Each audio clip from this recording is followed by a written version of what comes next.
Meu nome é Rony Kleber Bonizio, eu sou formado em contabilidade, com mestrado e doutorado na área de contabilidade e controladoria pela USP, e tenho trabalhado na área com pesquisas na área de contabilidade gerencial, de gestão baseada em valor, e tenho atuado junto à equipe do INEPAD, com vários treinamentos aí nessa área.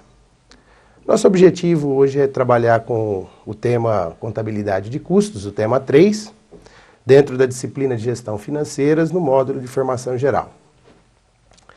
Nossa relação de assuntos a serem abordados está resumida em 4 grandes tópicos. O primeiro deles, falar um pouco sobre o ambiente empresarial, falar um pouco sobre a importância do conceito de lucro, sobre a terminologia que está relacionada com o tema contabilidade de custos e os diferentes métodos de custeio e suas respectivas aplicações. Então, entrando no conceito aí, no primeiro grande tópico que é a ambientação, aí, o ambiente onde a gente trabalha com o conceito de lucro, a primeira característica desse ambiente é a constante competição. E a gente pode fazer uma analogia do ambiente competitivo empresarial com o ambiente de competição que existe entre os seres vivos. Quer dizer, sobrevive, continua aquele que tiver maior capacidade, maior competitividade, melhor eficiência, maior eficácia das suas atividades. E nós precisamos falar também sobre a missão desses seres, dessas organizações, desses agentes econômicos que estão envolvidos aí nos negócios, né, no mercado. A missão poderia ser entendida como gerar lucro, como gerar satisfação para os clientes, gerar bem-estar para a sociedade, mas a missão, do ponto de vista mais intrínseco, pode ser entendida como a continuidade do negócio, como a missão de um ser vivo dentro desse ambiente de competição é continuar a sua espécie a partir de um modelo de competição mesmo. A missão das organizações também pode ser entendida como a continuidade de suas atividades. E para isso ela tem que a todo momento se aprimorar, a todo momento buscar se aperfeiçoar para continuar nesse ambiente competitivo. E onde se relaciona o conceito de lucro com isso? A continuidade de um negócio, ela ocorre a partir de uma decisão que o dono desse negócio toma a todo momento.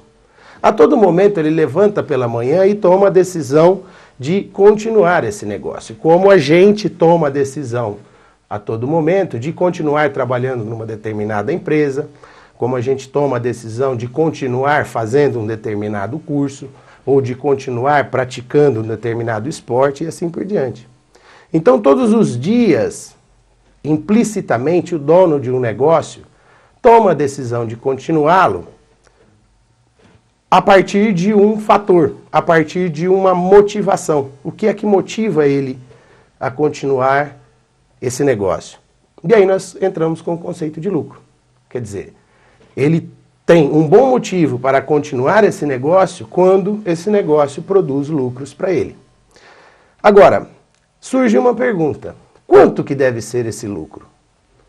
Será que uma determinada quantidade de unidades monetárias é suficiente? Pode ser suficiente para mim, pode não ser suficiente para você. E aí surge um conceito econômico muito importante, que é o conceito de custo de oportunidade. O que é o custo de oportunidade? É o quanto esse sócio, esse dono desse negócio, deixou de ganhar ao tomar a decisão de manter a empresa dele funcionando. Então, se a gente transferir para a analogia, para os seres vivos, para a nossa vida, o custo de oportunidade que você tem agora, por ter tomado a decisão de assistir esse vídeo, é o que você está deixando de ganhar, ou os benefícios que você está deixando de ter com o que você poderia estar fazendo nesse mesmo tempo.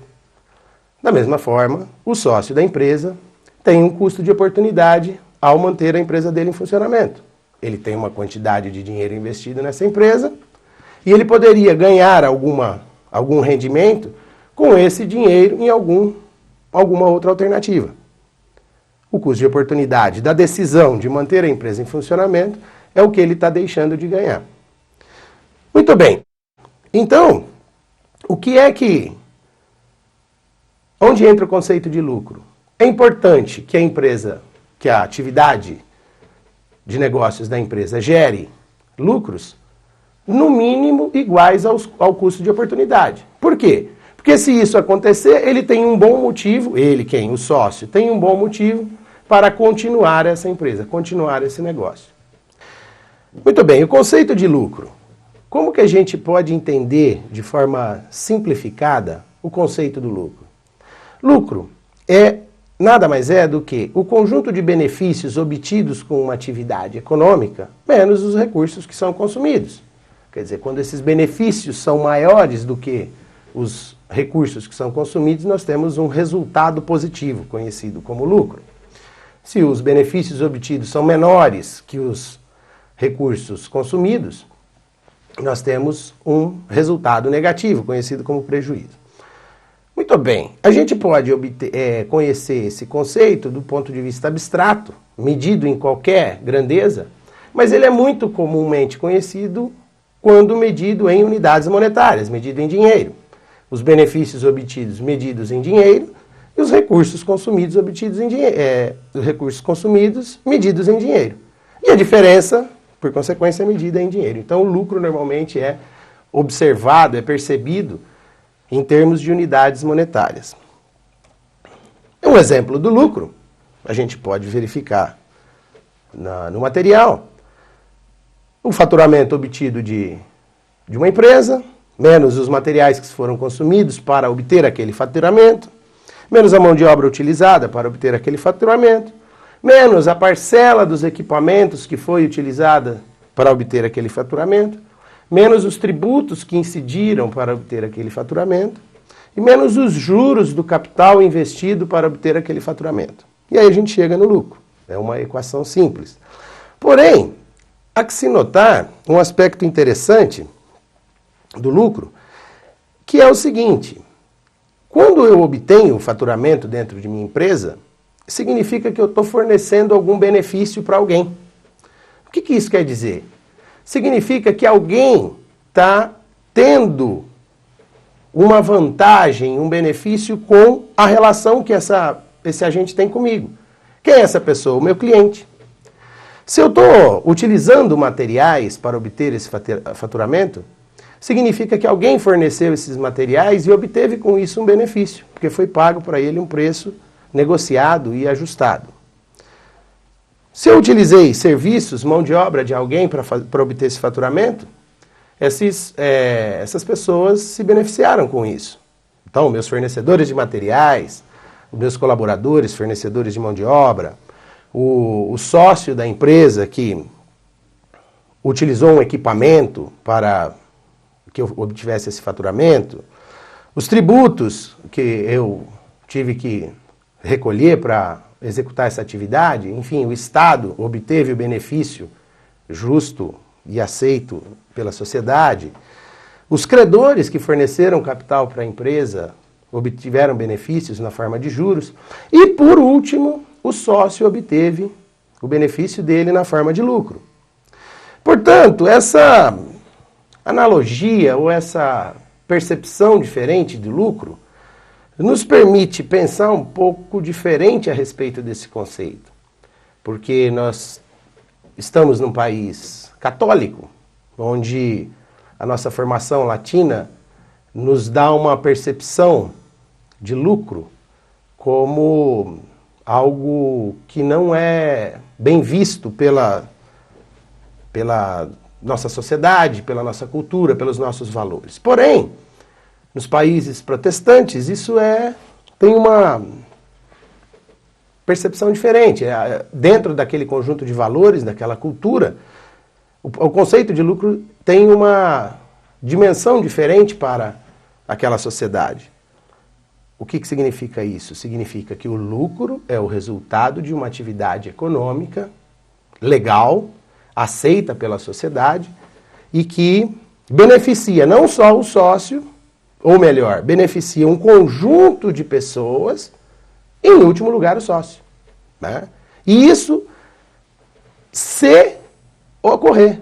Note que o benefício, primeiro, é para o cliente, fornecedores, colaboradores, Estado, credores, e, por último, o sócio, condicionado ao sucesso do negócio. Então, esse caráter residual do lucro é que dá essa dimensão um pouco diferente da nossa percepção comum em relação a esse conceito. E por que nós estamos falando de lucro? Porque nós estávamos falando de competitividade, nós estávamos falando de motivos para a continuidade de um negócio. E o fator motivador é o lucro, resgatando um pouco aquilo que a gente já viu. Muito bem, se a gente pensar de uma forma simplista, como que a gente pode apurar? Qual é o conceito de lucro? O lucro é receita menos despesa, receita menos custos no nosso dia a dia. Mas como falar em custos ou em despesas, sendo que nós temos um conjunto de conceitos que no senso comum se misturam? Eles são... As suas diferenças não são muito bem definidas no senso comum. Então, portanto, antes de tratarmos de custos, de contabilidade de custos e da anatomia do lucro, nós precisamos diferenciar os principais conceitos que se misturam com custos, cujos termos se confundem com custos. Para isso, nós vamos utilizar do seguinte fluxo de recursos, que na realidade reflete, nos permite conhecer as diferenças entre esses conceitos. Primeiramente, nós temos o conceito de gasto. O que é gasto? Gasto é qualquer aquisição que se faça. Então, se eu comprar um bem de consumo imediato, como um refrigerante, eu estou tendo um gasto. Se eu comprar um bem de consumo durável, como uma casa, um automóvel, eu estou tendo um gasto. Se uma empresa comprar energia elétrica para suas atividades operacionais, ela está tendo um gasto. Se ela comprar um equipamento para utilizar em seu processo de produção, ela está tendo um gasto. Então existem basicamente dois tipos de gasto. A gente percebe que existem gastos de investimento e gastos de consumo. E aí nós já identificamos um outro conceito, que é o de investimento. Gasto é qualquer aquisição que se faça. Agora, quando se adquire alguma coisa, não se adquire o seu conteúdo, e sim o conjunto de benefícios que esse bem ou serviço pode proporcionar. E esse conjunto de benefícios pode ser utilizado de imediato ou pode ser utilizado no futuro. O exemplo da energia elétrica e do equipamento para a indústria. A energia elétrica é um gasto de consumo imediato. O equipamento é um gasto de investimento, que na medida em que é utilizado, passa a ser gasto de consumo. Portanto, todos os gastos, em algum momento no tempo, se tornarão gastos de consumo. Seja no momento da aquisição, seja no momento da utilização posterior. E note também que o gasto, ele gera um outro evento, que é o desembolso, que pode ocorrer apenas em 3 momentos. Ele pode ocorrer no momento do gasto, pode ocorrer no momento anterior ao gasto ou no momento posterior ao gasto. Apenas nesses 3 momentos. Muito bem, os gastos de consumo representam todos os recursos utilizados dentro de uma organização ao longo de um período de tempo.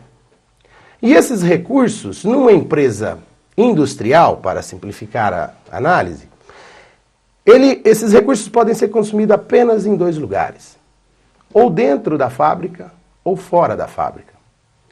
Os recursos consumidos, ou os gastos, ou aquilo que foi adquirido e consumido dentro da empresa, e foi consumido dentro da fábrica, nós vamos chamar de custos. E aquilo que foi consumido fora da fábrica, fora do processo de produção, nós vamos chamar de despesas. Simples. Muito bem. Porém, os custos nós podemos dividi-los em 2 tipos de custos. Custos diretos e custos indiretos. E como que a gente pode identificar quais são os custos diretos e quais são os custos indiretos? Muito bem, o custo direto representa o recurso que foi consumido pelo produto final, e ele ou ele se incorporou ao produto, ou ele mudou o estado do produto. Por exemplo, a matéria-prima utilizada na fabricação de um produto é um custo direto. A energia elétrica que transformou a matéria-prima em produto é um custo direto. A mão de obra que montou aquele equipamento, aquele produto, é um custo direto. Porém, dentro da mesma fábrica, existem recursos de apoio. Por exemplo, eu tenho dentro da minha fábrica uma equipe de limpeza, uma equipe de segurança, temos uma equipe que cuida de manutenção, temos equipamentos utilizados para a manutenção dos equipamentos de produção. São recursos consumidos que são custos e são custos indiretos. Muito bem, o custo direto, ele tem a característica de se incorporar ao produto ou de mudar o estado do produto. E ele precisa, para ser classificado como custo direto, ele precisa ser possível de se identificar com o produto em termos quantitativos.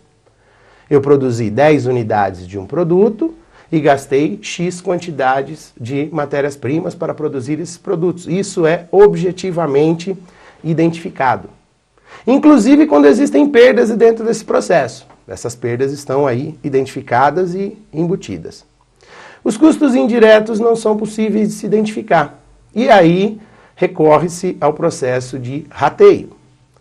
Portanto, os custos diretos são alocados diretamente aos produtos, objetivamente, sem qualquer processo arbitrário de rateio, e os custos indiretos não são possíveis de se identificar exatamente qual é a quantidade consumida em cada produto. Portanto, recorre-se ao processo de rateio. Muito bem. Com isso, todos os recursos consumidos dentro de uma fábrica, ou seja, todos os custos de produção, são alocados aos produtos. E com isso a gente tem os custos dos produtos que foram fabricados. E esses produtos que foram fabricados, em algum momento serão vendidos. E esses custos dos produtos que foram fabricados e que em algum momento estiveram nos estoques das empresas e que figuraram no balanço das empresas como estoques em algum momento, se transformarão em custos dos produtos vendidos. Muito bem. Apesar de chamar-se custo dos produtos vendidos, em essência esse número não é um custo, ele é uma despesa. Por que isso? Porque nós podemos observar no conceito de despesa, despesa é todo o sacrifício feito para obter receita, para obter um faturamento. Se eu vendi um produto e entreguei esse produto ao meu cliente, o que significa? Significa que eu fiz um sacrifício. E qual é o valor, qual é a medida desse sacrifício em unidades monetárias? É o custo do produto vendido. Então foi um sacrifício que foi feito para obter uma receita, então é uma despesa. E quando eu confronto as receitas de vendas obtidas ao longo de um período com os custos dos produtos vendidos, ou seja, a despesa, o sacrifício que eu fiz para obter aquela receita, com as outras despesas administrativas, comerciais e financeiros, enfim, os outros recursos que eu consumi para fazer com que aquela empresa funcionasse, eu obtenho o resultado, que é o número principal, é o número maior motivador da continuidade de um negócio, que está fortemente relacionado com a sua missão. Com isso, a gente pode identificar os principais conceitos que, no senso comum, se misturam com custos, porém, a gente começa a identificar as suas diferenças a partir desse quadro e a partir dessas curtas definições que a gente tem em mãos. Para a apuração de custos, a gente tem diversos métodos. Dentre eles, os principais, os mais conhecidos, são o custeio por absorção, o custeio direto variável e o custeio baseado em atividades. Mas note-se que a gente está tratando do mesmo objeto. Então você pode ter, dentro de uma mesma empresa, todos os recursos consumidos dentro do seu processo, todos os gastos de consumo, classificados como custos e despesas, ou classificados em fixos e variáveis, ou classificados como consumidos dentro de suas atividades. Nós estamos tratando o mesmo objeto e apurando esses custos segundo métodos diferentes. Por que a gente pode ter esses métodos diferentes? Porque o gestor, o usuário da informação gerada por essa contabilidade de custos, ele tem ambientes diferentes, decisões diferentes, circunstâncias diferentes, em que ele demanda percepções diferentes da anatomia desses recursos consumidos. Então, por exemplo, se ele estiver tomando decisões de curto prazo, ele pode utilizar o custeio direto variável, ele pode classificar os gastos consumidos como fixos e variáveis. Ele pode utilizar esse recurso. Por quê? Porque as informações produzidas com essa apuração de custos lhe permitem orientar suas decisões de curto prazo. Se ele tiver em um ambiente em que ele precise tomar decisões de longo prazo, analisar a estratégia da empresa, ele pode utilizar o custeio baseado em atividades. Ele pode classificar os recursos consumidos como sendo consumidos por algumas atividades que são executadas pela empresa e essas atividades sendo consumidas pelos produtos que a empresa produz. Isso pode lhe permitir tomar decisões de longo prazo, analisar a estratégia da empresa, o posicionamento de mercado, suas relações com concorrentes, analisar seu posicionamento em relação à qualidade e assim por diante. Porém, a empresa precisa também apurar os seus custos e o seu lucro, por consequência, para atender usuários externos. Ela precisa publicar os seus balanços, ela precisa divulgar as suas informações econômicas e financeiras para a sociedade, para os seus sócios, credores, clientes, fornecedores e assim por diante. Para isso, ela precisa utilizar o custeio por absorção. Por quê? O custeio por absorção, ele está de acordo com um conjunto de regras. E essas empresas, quando precisam divulgar essas informações para usuários externos a ela precisa seguir essas regras. Portanto, ela deve utilizar o custeio por absorção. Note-se que com os recursos que temos hoje em dia, é muito simples você trabalhar com essas diversas dimensões do mesmo objeto. Você pode ter um sistema que apure os mesmos custos de um mesmo período sob esses diversos focos, seja pelo método de custeio por absorção, seja pelo método de custeio direto variável, seja pelo método de custeio por atividade. Custeio por absorção. Para ver como que a gente apura os custos pelo custeio por absorção, vamos partir de um seguinte exemplo. Imagine-se uma fábrica de doces que consumiu em um determinado período os seguintes recursos. Consumiu 1.000 quilos de açúcar, uma quantidade de glucose, quantidade de coco, de amendoim, energia elétrica, equipamentos e mão de obra. Dentro da fábrica, portanto, nós temos aqui os custos, os gastos consumidos dentro do processo de produção. E isso totalizou 10.000 unidades monetárias. Fora do processo de produção, para administrar o negócio, comercializar os seus produtos, enfim, para executar a sua atividade operacional, foram consumidos aí comissões, fretes, aluguéis, salários e outros gastos administrativos, num total de R$ 1.500. Essa empresa, durante esse período, produziu 2.400 quilos de cocadas e 2.000 quilos de paçoquinhas. E dentro desse mesmo período, foram vendidos 2.000 quilos de cocadas e 1.000 quilos de paçoquinhas, dentro e disso que foi produzido. Os recursos que foram utilizados estão aí descritos: o açúcar consumido para cada um dos produtos, a glucose consumida para cada um dos produtos, a mão de obra e assim por diante, em termos de quantidades físicas. E os custos indiretos, que a gente não consegue identificar a quantidade consumida em cada produto, a gente adotou como critério as horas de mão de obra para a alocação desses custos aos dois produtos. Muito bem, assim nós temos um quadro onde nós temos apurados aí o custo do açúcar utilizado em cada um dos produtos, o custo da glucose utilizada em cada um dos produtos, o custo do coco utilizado na cocada, o custo do amendoim utilizado para a fabricação das paçoquinhas, a mão de obra utilizada para a produção de cada um dos produtos, em termos de horas, e transformado isso em unidades monetárias, e os demais custos, a energia, a depreciação, rateados na mesma proporção das horas de mão de obra.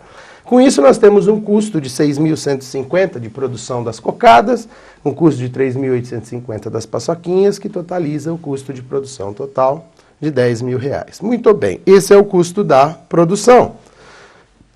Com isso, nós temos um custo de produção de cocadas, por exemplo, de 6.150, foram 2.400 quilos. Fazendo a conta de cabeça, chegamos a 2,5625 unidades monetárias por quilo de cocada. E assim por diante para a paçoquinha e os demais produtos. Mas esse custo unitário, vezes a quantidade vendida, nós temos aí o custo dos produtos vendidos, para a gente apurar o nosso resultado. E também o custo dos produtos que ficaram no estoque no final do período, ou que foram para o estoque no final do período. Assim, nós podemos apurar o resultado do período. Nós temos as vendas das cocadas, as vendas das paçoquinhas, os custos dos produtos vendidos, que nós apuramos, o lucro bruto de cada um dos produtos, e total, né? As despesas para a comercialização desses produtos, as despesas para a administração desse negócio e o lucro antes da apuração do imposto de renda. Muito bem, nós podemos verificar que temos uma metodologia para apuração do resultado e precisamos saber onde aplicamos essa metodologia. Quando a empresa precisa divulgar os seus resultados para usuários externos. Esses usuários, por estarem fora da empresa, eles não têm conhecimento do que fisicamente está acontecendo lá dentro e que a contabilidade de custo quer representar em termos de unidades monetárias. Portanto, quando ele recebe essa informação, ele precisa ter a segurança de que a informação não vai levá-lo a uma decisão errada. Para que isso aconteça, a empresa, para divulgar essas informações a ele, segue um conjunto de regras. Segue normas, leis, regulamentos de órgãos como a CVM, órgãos contábeis e assim por diante. E seguindo essas normas, ele precisa utilizar esse método de custeio, porque esse método de custeio atende a essas normas. Muito bem, nós vimos o principal método de custeio da contabilidade, o mais básico, o mais antigo, o mais elementar, e destinado à divulgação externa. Agora, temos um segundo método, que é o custeio direto variável, que agora nós não vamos mais classificar custos e despesas, diferenciar o que é consumido dentro da fábrica e fora dela. Nós vamos tratar todos os gastos consumidos dentro de uma empresa como gastos fixos ou variáveis. Qual é a característica do gasto fixo? Ele não ter a sua oscilação periódica relacionada com a quantidade de produtos produzidos e nem com a quantidade de produtos vendidos pela empresa. Ele depende de outros fatores, ele depende da estrutura da empresa. São gastos estruturais. Os custos variáveis, as despesas variáveis, enfim, os gastos variáveis têm um comportamento diferente. Eles oscilam na mesma proporção das quantidades produzidas e vendidas de produtos pela empresa. Então essa é a grande diferença entre os dois custos e é a partir dessa diferença é que se faz o tratamento do valor desses recursos consumidos. A gente pode simplificar a interpretação desses conceitos observando essa seguinte figura. Nós temos uma estrutura fixa que periodicamente a empresa é obrigada a conviver. Esses custos fixos, essas despesas fixas, esses gastos fixos, são como o casamento.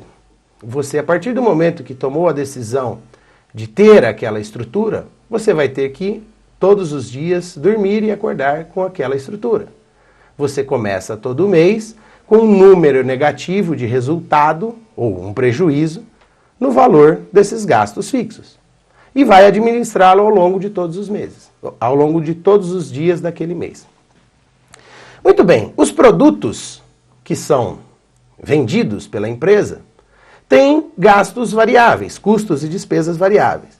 Portanto, quando eu pego a receita de venda obtida com o produto, menos os gastos variáveis identificados, eu tenho uma diferença. Essa diferença chama-se margem de contribuição. É a contribuição que cada produto traz para eu cobrir aqueles custos fixos que eu tenho que pagar ao longo do período, já que eu assumi esse compromisso no passado. Muito bem, quando essas margens de contribuição somadas superam esses gastos fixos, eu tenho um resultado positivo. Quando a soma dessas margens de contribuição não superam os gastos fixos, eu tenho um resultado negativo.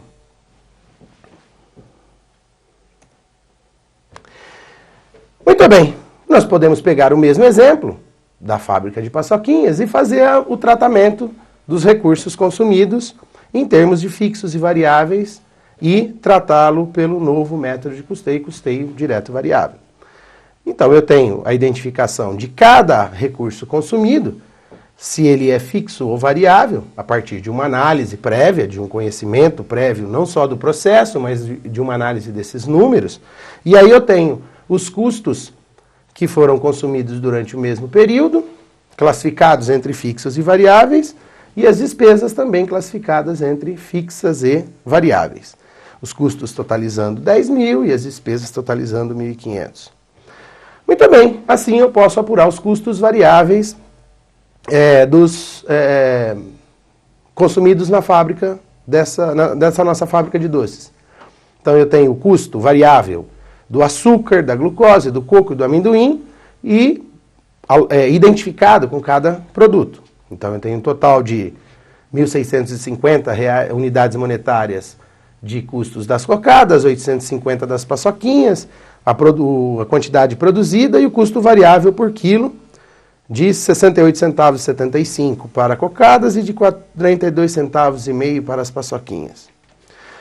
Muito bem, e também fazemos o mesmo com as despesas variáveis. Note que o custo ou a despesa variável, o gasto variável, ele é identificado com o produto. Eu não estou fazendo qualquer processo arbitrário de alocação.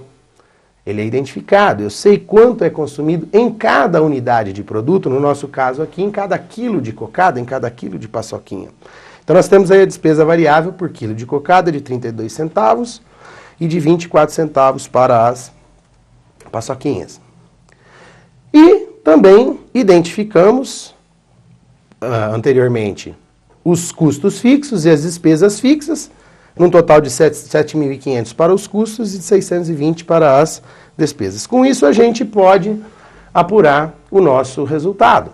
Nós temos as unidades monetárias de receitas unitárias das cocadas e das paçoquinhas, as unidades monetárias totais de receitas obtidas com as cocadas e as paçoquinhas, os custos variáveis unitários e totais consumidos para a fabricação das cocadas e paçoquinhas, as despesas variáveis necessárias para a comercialização das cocadas e paçoquinhas e o nosso indicador importante aí, conhecido, a margem de contribuição, unitária e total para as cocadas e paçoquinhas.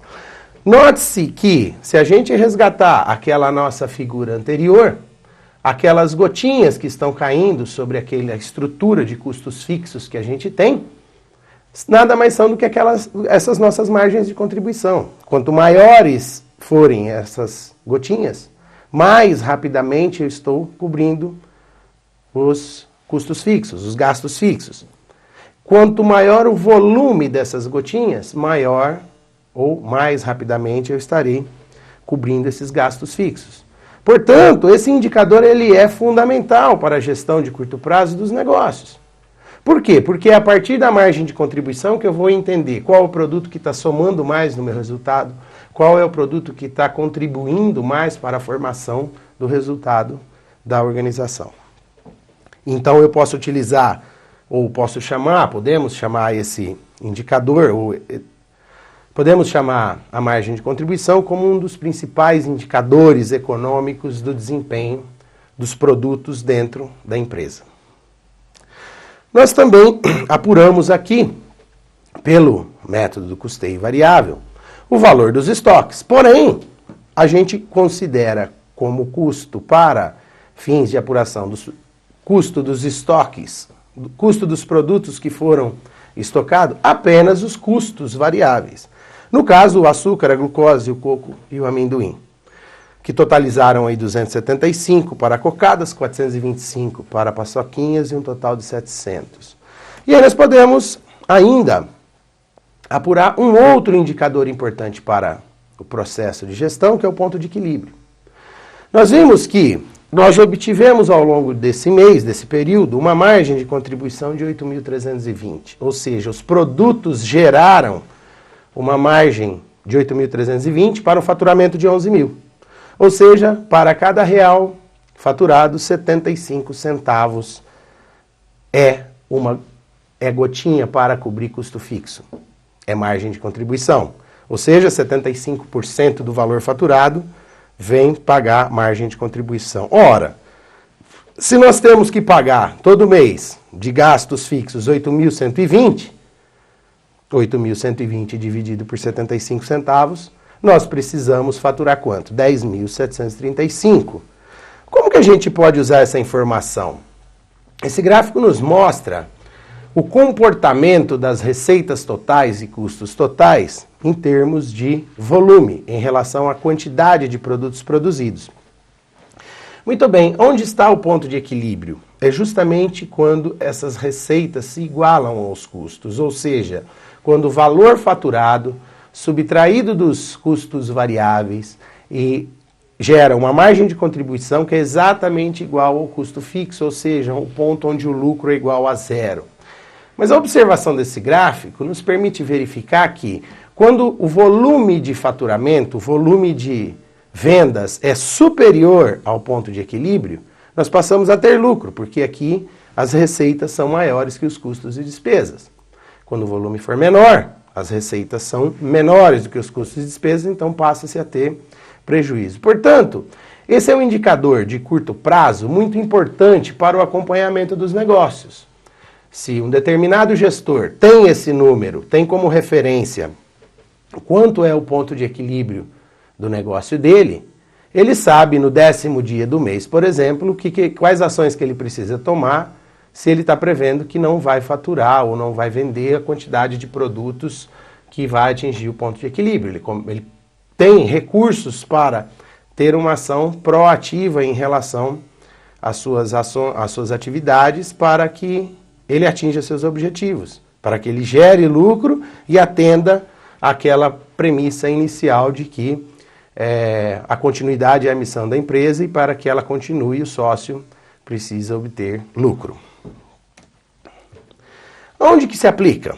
Conforme verificado, nós temos a margem de contribuição como um indicador muito importante de desempenho dos produtos e também essa análise de ponto de equilíbrio, de margem de segurança, a alavancagem operacional, enfim, uma análise conhecida como análise custo, volume e lucro, que permite ao gestor ter indicadores, por exemplo, o ponto de equilíbrio, que facilitam o acompanhamento da sua atividade empresarial com vistas ao desempenho econômico dela e à satisfação dos requisitos de lucratividade necessários para que ela continue a funcionar de uma forma saudável do ponto de vista econômico.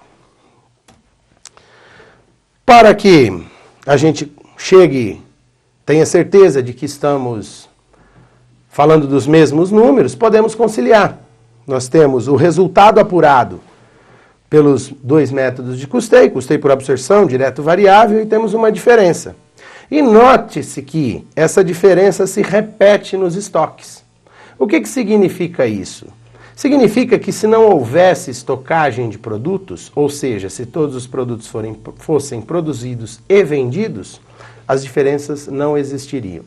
Elas existem porque, pelo método de custeio por absorção, são estocados custos fixos. Pelo método de custeio direto variável, todos os custos fixos são lançados diretamente no resultado.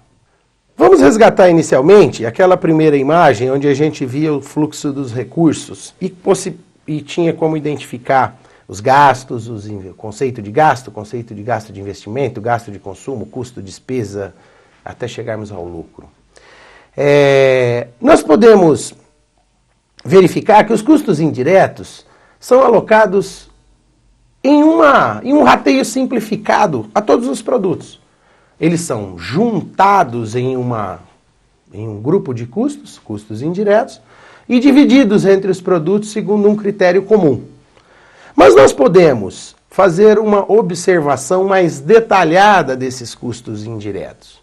É como se inicialmente estivéssemos vendo os custos indiretos de longe, vendo o todo. E nós podemos olhar esses custos indiretos mais de perto, segundo não só a sua natureza, mas onde foram consumidos, em quais atividades foram consumidos. Ou seja, nós vamos analisar os custos indiretos a partir da sua essência, a partir da raiz da sua existência, que são as atividades. Então, esses custos indiretos vão ser divididos, antes de ser alocados aos produtos, vão ser divididos entre as atividades, conforme uma análise física do comportamento dessas atividades, dos recursos utilizados para a execução de cada uma delas, custeamos essas atividades e, posteriormente, alocamos os custos dessas atividades aos produtos, na medida em que esses produtos consomem essas atividades. O que nós estamos fazendo? Estamos representando a realidade física que está acontecendo dentro do processo de produção em termos de unidades monetárias, que é o objetivo da contabilidade. E o que nós obtemos com isso? Obtemos um conhecimento mais detalhado de todo o processo. Ponto. Onde que isso é importante para o gestor? A cada dia que passa, cada vez mais a empresa precisa buscar eficiência. Nós estamos num ambiente de competição. Buscar eficiência, melhoria de eficiência, significa conhecer o seu processo. Significa conhecer o detalhamento do seu processo. Para quê? Para otimizar esse processo e tornar-se mais competitivo. Conhecer esse processo em termos físicos é muito importante, mas é importante também conhecer esse processo em termos de impactos econômicos, em termos de custos dessas atividades envolvidas em todo esse processo. Por quê? Porque o gestor pode tomar as decisões relacionadas a esse processo e que tem impacto no resultado. E qual é o impacto no resultado? Porque ele está tratando de custos. Exemplificando no nosso mesmo caso da fábrica de doces, agora não vamos trabalhar com números porque demandaria muito tempo, então vamos trabalhar apenas com um modelo. Nós temos aí os nossos recursos consumidos, seja na fábrica, seja fora dela, e alocado às atividades. Então, a energia elétrica consumida a partir de um mapeamento, a partir de um estudo feito, um estudo cuidadoso feito dentro da empresa, podemos identificar ou procurar identificar a energia elétrica utilizada em cada atividade. No caso, atividade A, atividade B, atividade C. E assim por diante. Energia elétrica, equipamentos, mão de obra indireta, aluguel, salários administrativos, outros gastos, enfim. Todos os recursos indiretamente consumidos no processo. Por quê? Porque os recursos diretos nós já sabemos quais são e sabemos quanto foi consumido em cada produto. Posteriormente, nós podemos fazer o seguinte. Temos os custos das atividades, tínhamos os custos dos recursos indiretos, ou os gastos consumidos indiretamente. Transferimos para as atividades, temos os mesmos custos, o mesmo total, agora classificado entre as atividades. E nós vamos pegar esses custos das atividades e transferir para os produtos, na medida do consumo de cada atividade por parte de cada produto. E assim nós temos os custos das atividades para cada unidade de cocada, para cada unidade de paçoquinha, os custos totais de cada atividade consumida no total de cocadas e paçoquinhas e assim por diante, temos os custos das atividades alocados aos produtos. E com isso podemos montar uma demonstração de resultados que começa desde o preço de cada quilo de doce para cocadas e paçoquinhas e o consumo de todos os recursos. O açúcar, a glucose, o coco ou o amendoim, a mão de obra, o consumo da atividade A, da atividade B, da atividade C e nós temos todos os custos, e com isso nós podemos apurar o nosso resultado.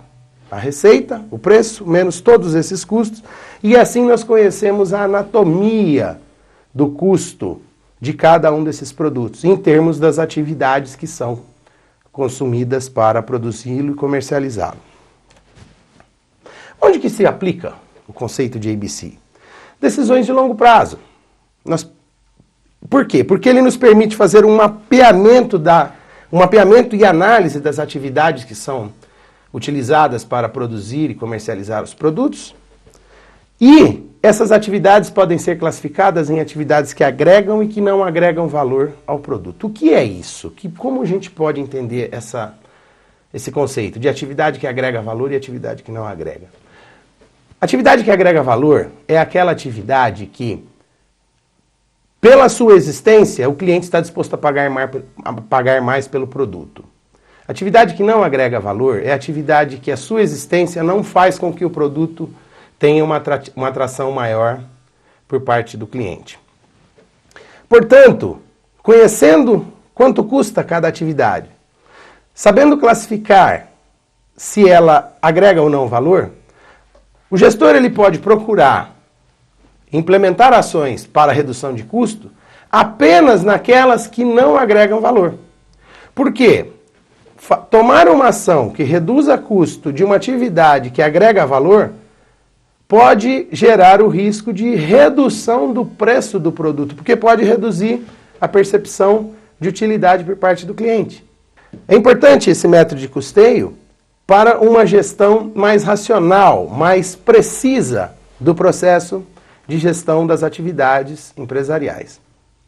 Outra aplicação, ou outras aplicações são as seguintes: a análise de atividades relevantes para acompanhamento de custos relacionados com qualidade, análise de custos e de atividades da empresa em relação aos seus concorrentes, análise de custo e de atividades relacionadas ao processo de produção, em relação à cadeia de valores em que a empresa está inserida, enfim, para diversas decisões estratégicas, decisões de longo prazo que a empresa precisa tomar, que os seus gestores precisam tomar. Fazendo um breve fechamento da contabilidade de custos, a gente abordou os seguintes temas, os seguintes aspectos. Primeiro, o ambiente empresarial, ele é competitivo, ele requer um esforço contínuo de aprimoramento para a sobrevivência.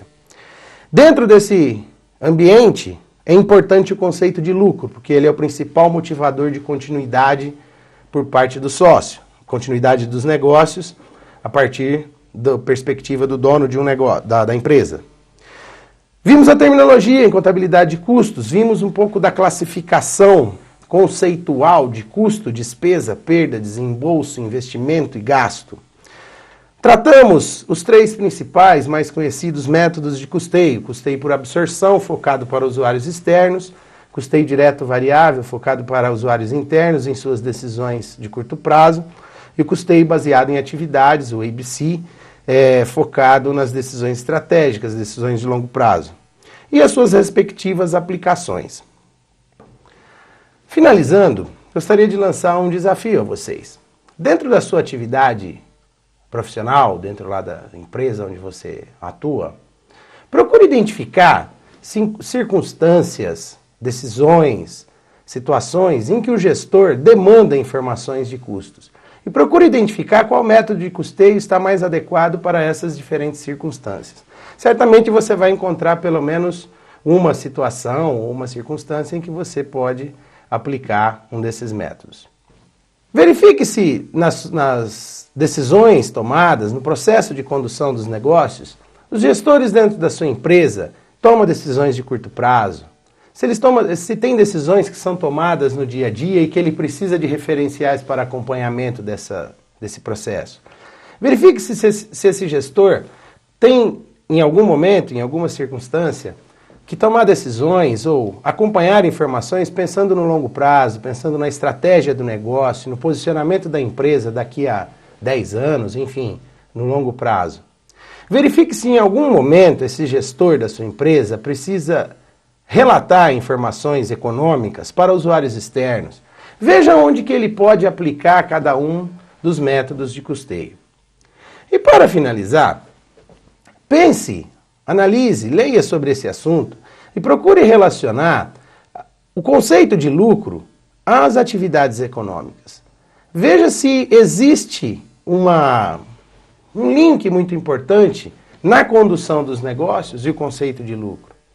Veja se esse conceito econômico e relacionado à eficiência, à competitividade, à continuidade dos negócios, à sobrevivência das entidades, das organizações, não está relacionado com o seu dia a dia. Seja na sua vida pessoal, seja na sua vida profissional, dentro da empresa. Verifique se isso tem realmente importância. Certamente você vai encontrar respostas surpreendentes.